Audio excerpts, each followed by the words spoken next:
ራስተፋሪያን ኃይለ ሥላሴ አምላክ ነው የሚሉት ነብይ ነው የሚሉት ንጉስ ነው የሚሉት ብለህ ጠይቀህ ታውቃለህ? ካወቅ እንደው ደርሼልሃለሁ እኔ ወንድምክ ደርሼልሃለሁ። ምንድነው እንደዚህ ስለው ስማቸው የሃይማኖታቸው ስም ራሱ ራስተፋሪ ያሉት እውነት እያመለኩት ነው ኃይለ ሥላሴ?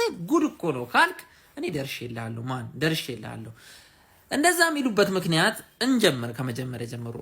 ማርከስ ጋርቬ የተባለ ሰውዬ ይሄ ሰውዬ አይዲዮሎጂ ያቀርቅናል። ምንድነው አይዲዮሎጂው? ሁሉም ጥቁሮች ወደ ሀገራቸው ወደ ማማ አፍሪካ መመለስ አለባቸው ብሎ ነው የሚያምነው።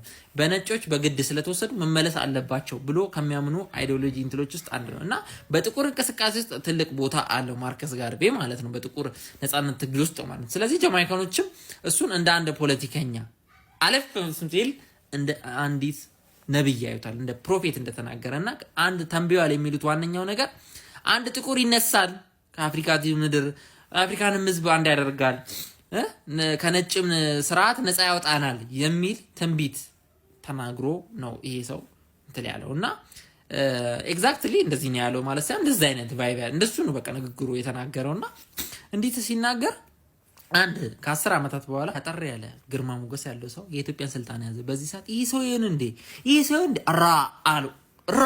እንደ ማርከስ ጋርቬ የተነበየልን ሰው አሉ። ሌሎች ትንቢቶችንም ያስተያዩ ነበር። በዚህ መሃል ግን ዋናው ነገር ጀማይካ በረሃብ ተመታች። ጀማይካ በረሃብ ስትመታ ኃይለ ሥላሴ ልርዳቸው ብሎ አሁን ተረጅኝና አባ ልርዳቸው ብሎ ሄደ። ልርዳቸው ብሎ በሄደ ሰዓት እኔ አቃጣሪ አውቃለሁ፣ ብዙ አቃጣሪዎች አውቃለሁ።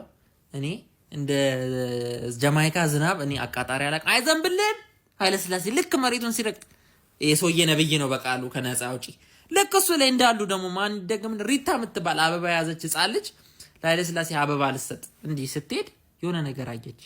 ምን ታይልሃለች? ኃይለ ሥላሴ ቀዳዳ እጁ እዚህ ጋር ቀዳዳ ክርስቶስ በሚስማር የተወጋበት የተቸነፈረበት ተበስቷል ይባል የለ እሱን አየሁኝ ብላ ወጣ አወራችል። ታያት ቪዥዋሊ እንዲህ ሊያቅፋት ሲመጣ ኃይለ ሥላሴ ታገኝ ብላ አወራች። እቺ ልጅ ምንድነች ካልክ ዝም ብላ ሰው መስላ ከሆነ ተሳስተሃል አባቴ። የዚህ ልጅ ፍቅረኛ ስታድግ ባማርሌ ሆኖ እርፍ ባማርሌ ደግሞ አንደኛ እንትን ነውና ራስተፋሪያኒዝም ኦሬዲ ተንሰራፍቶ ነበረ።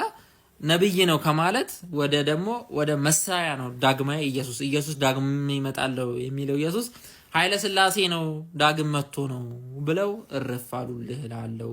እና ኃይለ ሥላሴን አዎ ያመልኩታል ከሆነ ጥያቄ አዎ ያመልኩታል። ይኸውልህ ወሬ ያረዘምኩብህ ቁጭ እንድትለው ያመልኩት ነበር። ከዛ በኋላ ግን በጊዜ ሂደቶች ዘመናዊ ትውልድ እየመጣ ሲመጣ ቅዱስ ንጉስ ነው የእግዚአብሔር ኃይል አለ ወደሚል ነብይ ነው የሚሉ አሉ። እንደዚህ ወደሚል ነገር እየወረደ መጥቷል። አሁን እንደዚህ ኤክስትሪም አሉ ግን አሁንም እንደዛ ብለው የሚያምኑ ማለት ነውና ሌላኛው ደግሞ ማሪዋና ማጨስ የቅድስና ምልክት ወይም ደግሞ ከእግዚአብሔር ጋር የመገናኛ ምልክት ብለው ስለሚያስቡ ነው የሚጦዙት። ብዙ ጊዜ ሲጦዙ አትገረም እሺ። አንተ ጸሎት እንደምታደርገው እነሱ በጦዘን ነው ሲያረጉ ነው የሚገናኙት ከእግዚአብሔር ጋር።